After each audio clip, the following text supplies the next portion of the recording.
வானத்தில் பறக்க அந்த பறவை போல நாமளும் ஒன்றாக கூடுவது பண்டிகை, கல்யாணம், இது போல கோயில் பண்டிகை தான் ஒன்று சேர்கிறோம்.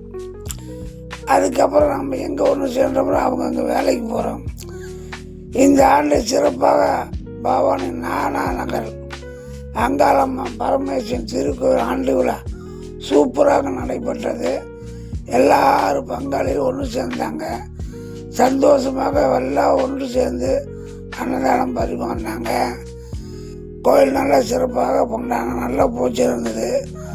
சாமி அலங்காரம் சூப்பராக இருந்தது. ஊஞ்சல் ஆடிக்கொண்டு இருக்குது.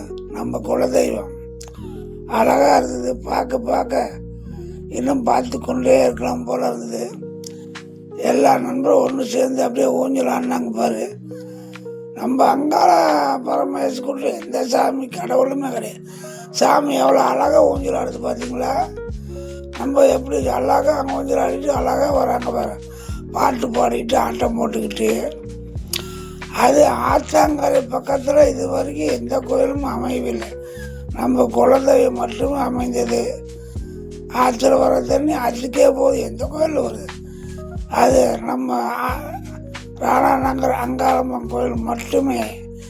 இந்த வருஷம் ஆண்டு சிறப்பாக இருந்தது. எல்லாரும் நல்லபடியாக சாமி கும்பிட்டாங்க. நல்லா திருப்தியாக இருந்தது. அழகான அலங்காரம். சாமி சூப்பராக அலங்காரம் பண்ணியிருந்தாங்க. அவருக்கு ஒரு ஐயருக்கு ஒரு நன்றி சொல்லுங்க. அலங்காரம் சூப்பராக பண்ணியிருந்தாங்க.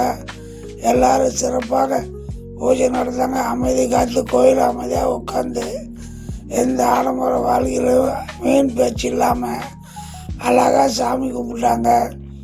அழகாக தேங்காய் பழம் உடைச்சாங்க. அருமையாக வாங்கினாங்க. வரிசையாக நின்று சாமி கும்பிட்டு தேங்காய் பழம் மாற்றினாங்க. ஐயர் கையில் திருநீர் கொடுத்தாங்க. சந்தோஷமாக நெட்டியில் இட்டாங்க. கூட்டம் நெரிசலும் கூட அமைதியாக தான் வந்தாங்க. மக்கள் அமைதி காத்து எல்லாம் தேங்காய் பழம் வரிசை உடைச்சாங்க. அழகாக அப்புறம் நம்ம சாமியை புடவையில் ஏழை விட்டாங்க. அது அழகாக அவர் ஏழை விட்டார். அவர் அழகாக பேசினார். அழகாக புடவை அவங்கவுங்க பிடிச்ச புடவை வாங்கினாங்க. ஏழத்தில் அப்புறம் அன்னதானம் சூப்பராக இருந்தது.